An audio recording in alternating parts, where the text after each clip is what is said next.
for taking the time to connect with me. And it's such an honor to interview you.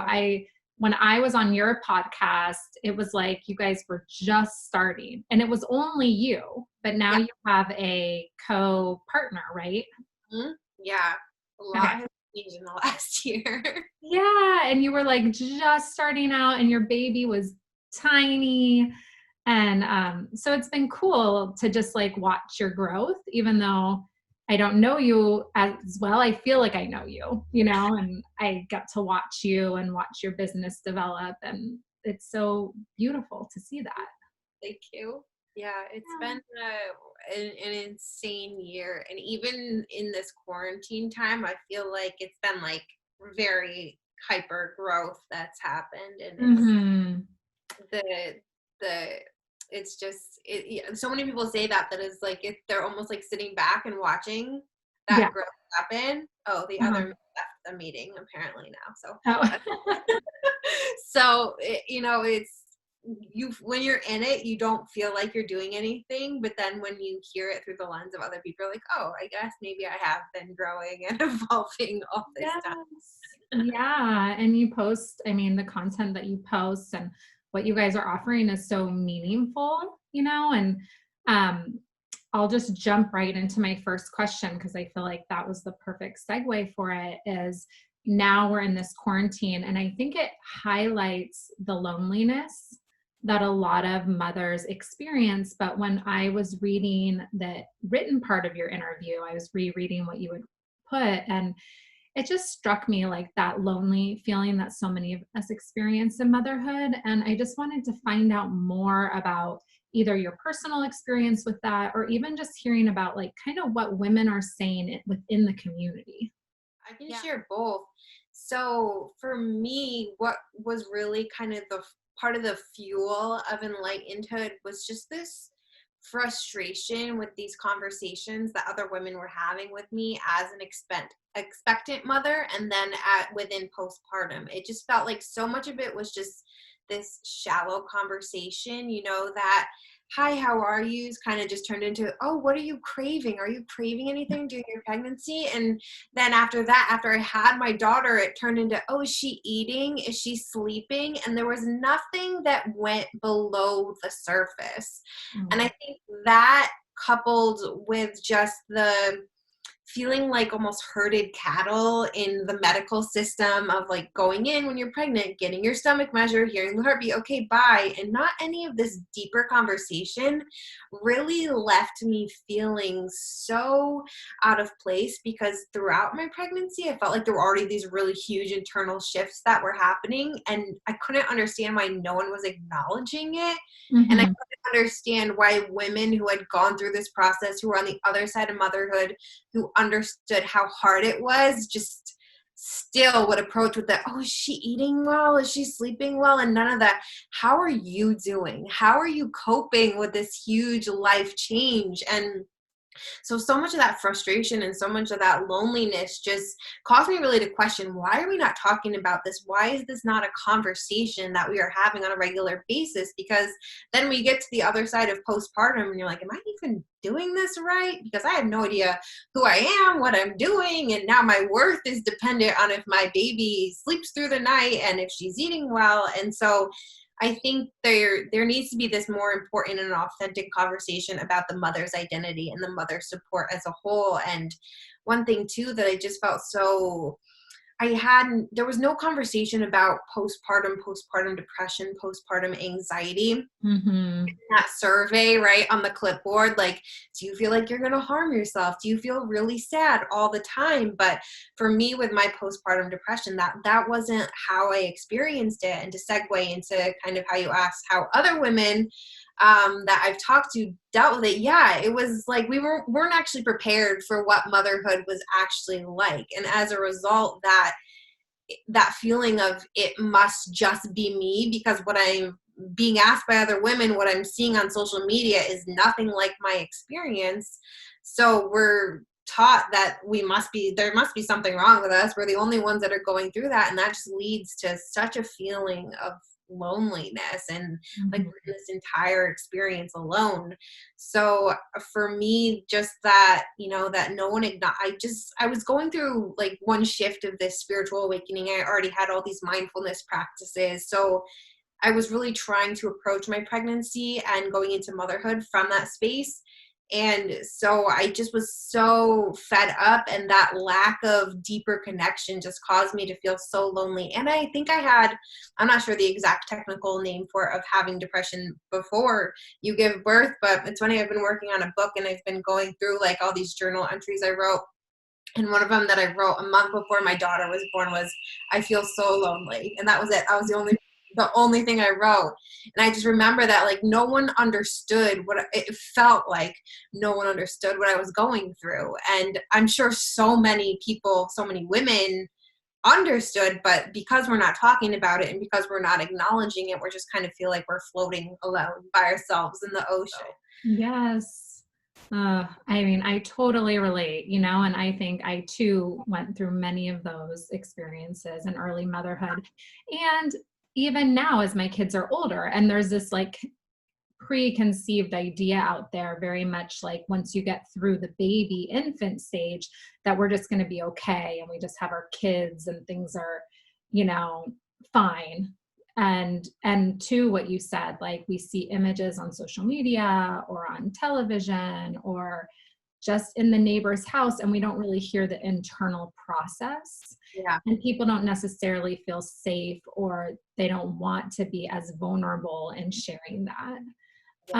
And tell me, how does Enlightenedhood, like, how does the community work, and how do you hold space for women in that capacity for them to share their internal process?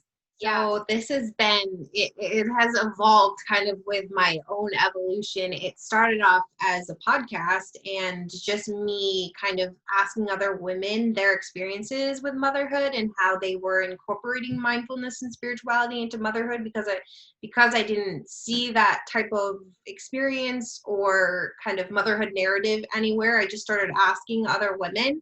So it really started as a space to have those types of conversations. So I'm really proud that it started off that way. And Mhm. there were so many people who were instantly drawn to it because it was such a needed conversation.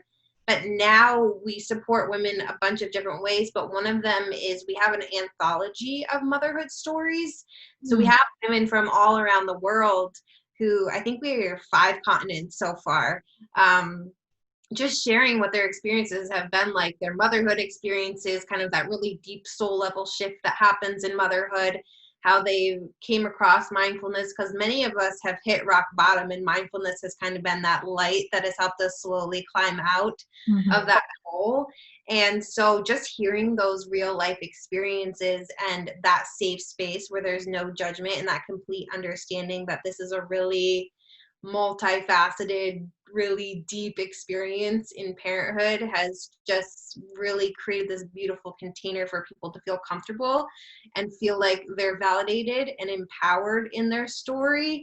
So that's really something I'm so proud of, because you don't really see those conversations happening anywhere. And that conversation in general has allowed us to support women through Enlightenedhood, through workshops and our educational membership. And we're working on bigger programs, but all those things have been based off of these stories and those firsthand experiences and kind of this qualitative research we've been doing for the past year of just hearing these experiences and these struggles that are nothing like we're seeing on TV and on social media. It's not about like the letterboards of motherhood and like the funny jokes, it's like there's so much rawness and so much vulnerability that comes with motherhood and comes with being brave enough to share your actual experience.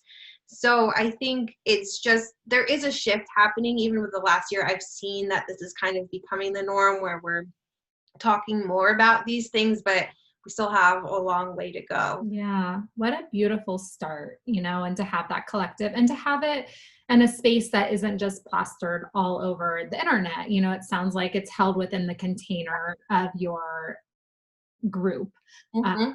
which I love hearing that. And something else you said, which will lead me to a new question, is just about our experience around mindfulness and the journey in motherhood, using mindfulness as a tool. I know Enlightenedhood is very much about mindfulness, spirituality, and personal power. And there was something that jumped out in the interview question portion that you had sent to me, which you said something to the effect of like, mindfulness can be off-putting for a lot of people. And it's so funny because I teach mindfulness too, and I'm in the process of becoming a certified mindfulness teacher. And I feel like mindfulness has fundamentally changed my life and my perspective. And I'm still off put, like I still feel put off by mindfulness, which is a really interesting experience, right? Because I go and I'm looking, online or at things, and I can often feel like, this is so airy fairy, or it doesn't resonate. So I'd love to hear your experience of just like mindfulness and your journey, or just, and even mindfulness, as it's presented within Enlightenedhood. So this is, I can get really fired up about this one, because this is something I struggle with so much, that especially on social media and with the way that mindfulness is just trendy right now, like it's such a big buzzword and it's just like a marketing ploy. It's almost like greenwashing, I feel like. Mm-hmm. It almost comes with, I've compared it to the pretentiousness that comes with veganism, because I feel like people are just instantly triggered by it too. And it's been really hard for me to try to figure out how to present it that isn't instantly off-putting to people, because so much of mindfulness is just being, it's just like being aware, being present, tuning out the noise. But I think because it's gotten this weird reputation, especially the way, like you said, airy fairy, that it's, because people have this instant assumption about it, it's really hard to make that shift and show how it can be incorporated. So we've really tried to be that voice of, look, mindfulness on social media a lot of times looks like a skinny white woman in yoga clothes, like meditating on a cliff or like in this pristine yoga studio. And for most of us, our life does not look like that at all. Like, especially as parents, we're surrounded by chaos, like often covered in food or boogers, and just like have unwashed hair, like in yoga clothes. And for most of us, that like the images we see, the idea of mindfulness that we see, it's hard to like kind of translate that into our own life. So I've been trying to be that voice of, look, the idea of mindfulness is that you have these tools and then you can apply them in the times of chaos. And it's the ability to be able to be present in the chaos, to appreciate the chaos, but also to just be one with the chaos. And we're not really shown that side of mindfulness, because so much of it is like these beautiful stock images and these just like this very Zen approach. And I say this a lot about spirituality too, is just it's so different when you're a parent, because there's so many of these like mindfulness and spirituality influencers that we see on Instagram, and they're on retreats in Bali and on beaches, and it's like, that's not real life. And that's not how the actual work and the idea of mindfulness can serve us, especially as parents. So it's hard because you want to like you said, it changed your life. It's changed my life. And with those changes, you kind of want to shout at them from the rooftops, you'd be like, this is awesome. And look at all these amazing things that it can do for your life. But then it's so hard when people are instantly triggered by it. And you kind of have to like unpack all those misconceptions and then start from ground zero. Like, okay, this is actually how it can help you. This is actually what it is. So it's kind of really that delicate balance of leading by example, but also kind of disproving all the myths and the misconceptions that are kind of floating around because of this popularity that it has right now. Yes. So I'm mad about social media and the way that it portrays it. True. I completely agree. I think there's a lot of misconceptions around it. And I think there's an idea that if we're mindful, we're therefore okay and happy. Yes. And that was a kind of misconception I had in the beginning too, of like, oh, if I'm just mindful enough, I can observe my clouds. Like one of my favorite mindfulness quotes is from Pema Chodron, and it's like, oh, let's observe our thoughts like clouds in the sky, right? Like I'm not saying the quote exactly, but this concept of like, it's just the weather, it's floating past. But that doesn't mean that we negate our actual feelings. And I love how you said, like, how am I mindful in the moment when my kids are screaming or I'm covered in food or I have boogers on me? It's like, what does that actually look like? And I think more and more for me, it's become like a softness in that moment. And it's the non-judgmental component of mindfulness that really helps with that. Yeah. And I really admire the work that you're doing to unpack the misconceptions. And from what I've seen on your social media, to really give more of a grounded voice around that. And I see that shine through in your work. So, Yeah, I agree. I think there's this misconception that you just say, "Oh, I'm mindful now," and it's unicorns and rainbows on the other side, where I think that's such a big misconception, and also just goes with like the good vibes only, which is just completely bypassing and overlooking the human experience. So I think we have to be really cognizant of how there are a lot of people who are suffering. There are a lot of people who have a lot of heavy things to deal with, and mindfulness isn't just about like, oh, just forget about your problems and be happy. It's like you said, observing the clouds and being present enough to not really attach ourselves to those things. So mhm. it's such a hard thing to be able to explain to someone without like going through the motions. But I Yeah. yeah, I appreciate that you see it as a grounded approach, because I've been working really hard to try to, present it that way. Yeah. Yeah. I do see that. And I think my favorite mindfulness tool, I'll just say right now, and then I'll ask you your next question, is mindful self compassion. And when I discovered mindful self compassion, and I'll put the book name in the interview part of this blog so that people can use it as a resource if they want. But it was like it just felt like everything came full circle. It was the mindfulness of observing, but then it was also the putting your hand on your body or sitting with yourself in that softness, and then coupled with kind of a soothing self talk. And it just felt like everything came together where I was like, oh, this is what mindfulness is for me. It's just that gentleness that we have with ourselves, which you really need when you're a mom and or a caregiver, right? Because we're stretched so thin. Hmm. Um, so yes, we could talk. We'll do a whole nother interview sometime and just talk about mindfulness. But I want to ask you one more question too. And I know that you're a big proponent. We hear this often, but I want to dive a little bit deeper around it. You're a big proponent of like kids being our spiritual teachers, right? We have these little beings and then they're really guiding us in kind of an unexpected way. And I'm wondering what your experience is, or if you can speak to the experience of the other parents in your group, just around that of like, what are some ahas you've maybe personally had? And what do you see for parents as we're kind of led on this journey with these little beings? Yeah, this has been just a huge, well, I think the catalyst moment that really made me think about this was I read The Conscious Parent I by was Dr. thinking about that too. Uh-huh. When I was reading it, I was like, oh. And then I was like, oh, yeah, I know a lot of people who were probably raised with a lot of ego projection involved. But I think my parents did a really great job where they kind of really just let me go with the flow and be my weird free child, like ADD self. And because of that, it really gave me the platform to be like, okay, there is something here. And then the more I dove into Enlightenedhood and just kept reading, and the more women I talked to, it just became very apparent that one, that's not necessarily a realization that happens at the beginning of motherhood, if ever in motherhood. And I think there's just this misconception of this almost power hierarchy that happens, like you're the parent and you have to do everything that I say.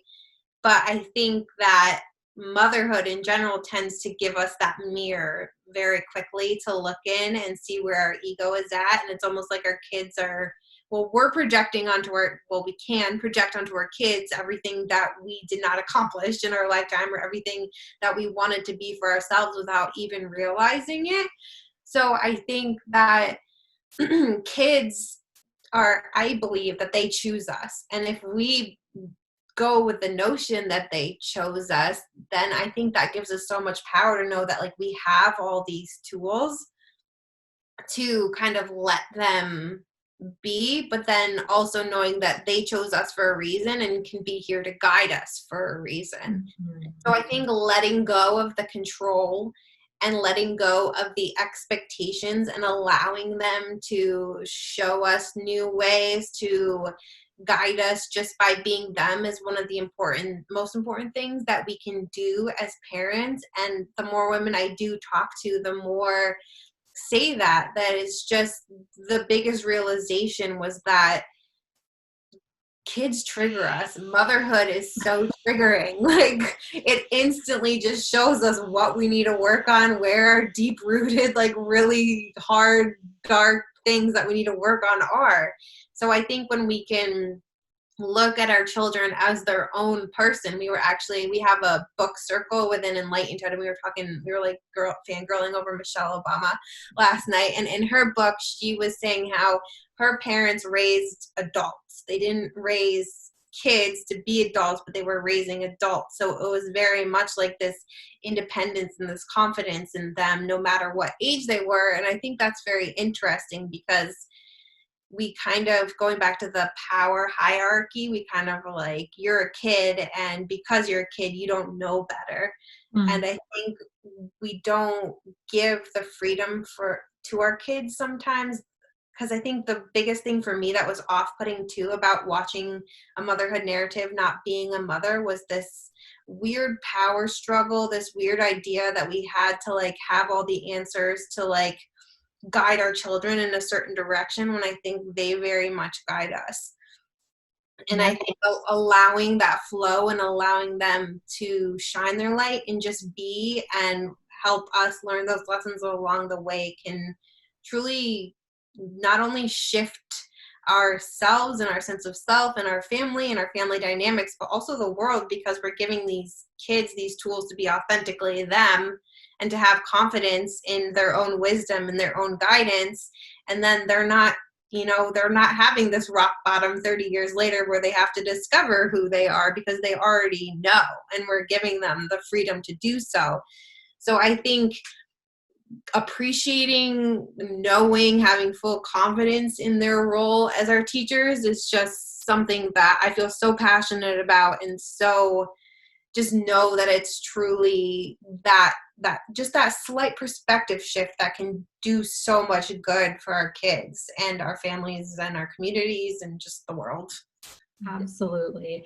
And it's so healing for the Yes. family too. I mean, it's so personally healing when we kind of own that, of like, oh, this is bringing stuff up in me, and we do the inner work and we support them on their journey. And I have found that it's not only healing for me personally, but it's like this intergenerational healing that occurs, right? Because so many parents before us didn't have these tools or this permission. Yeah, I always like to say that as mothers, we kind of have this really unique and powerful role as the keepers of the past and the present, because we get to decide that it stops with us at all those generational cycles, the trauma, the abuse, the addiction, whatever unhealthy patterns, behaviors, they can stop with us. And we can make that conscious choice to have mindfulness in our lives, to approach it in a different way, to live more intentionally, to be more aware. And then as a result, we're passing them down to the next generation, which then it's just a continuous like flourishing cycle now, instead of like a detrimental, like ongoing vicious cycle. So I think we just have such an important role as teachers and self-healers and influencers that we sometimes don't even realize that we have. Beautifully said. I really like that. So what if someone wants to be part of the Enlightenedhood community? Like, how does that work? Tell me about the process around that. So right now we our main offering is an educational membership. So every month we bring in a new mother who is on the forefront of spiritual education. She teaches surrounding a theme. So you get a workshop, a guided meditation, journal prompts, and then we just have kind of a resource library that's meditations that we've created, videos on different mindfulness. We're working on more yoga and meditation because we really want to be all encompassing of the mind, body, and soul. And I think so much of that is like movement and breath that goes with mindfulness that we kind of overlook. Um, Mhm. and then what we're working on right now is those larger programs that I was talking about, but they've been a long time creating because I've wanted to truly get a really all encompassing understanding of how to support mothers, because while I think there is this universal experience that is happening, there's also experiences that I might not have gone through myself. And just to have a complete understanding of how we can offer support and where we can offer support. So we're doing two larger programs for moms. One is focusing more on the divine feminine, healing that work, womb wellness, although we don't never like want to call it, because womb is another thing that's off-putting to so many people, like mindfulness. But so more of that like kundalini, go with the flow creativity work. And then the other one is like owning your personal power, because I think so much of mindfulness and spirituality, that first step is really that self-empowerment. And you can't really implement, or like fully embody and implement those tools until you've owned who you are and accepted who you are.